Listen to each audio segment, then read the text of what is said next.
اسلام میں خاندان کو ایک الہی امانت سمجھا جاتا ہے۔ اللہ فرماتا ہے، اے ایمان والو، اپنے آپ کو اور اپنے گھر والوں کو آگ سے بچاؤ۔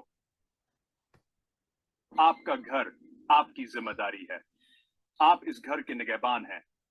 آپ کو انہیں سکھانا، رہنمائی کرنا اور ان کی حفاظت کرنا ہے، نہ صرف اس دنیا میں بلکہ آخرت کے عذاب سے بھی۔ اسران ود پرواہ نہ بنے۔ آپ کی خاموشی ان کا نقصان بن سکتی ہے۔ اور نبی کریم نے فرمایا، جو رشتہ داری توڑے گا وہ جنت میں داخل نہیں ہوگا۔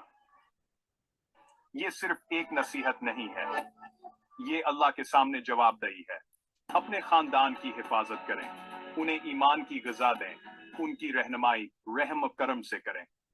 کتاب اسلامک فیملی ایتھکس کے ساتھ مزید گہرائی میں جائیں۔ اب ایمیزون پر دستیاب ہے۔ اسے آسانی سے تلاش کرنے کے لیے ایمیزون پر اسلامک فیملی ایتھکس تلاش کریں۔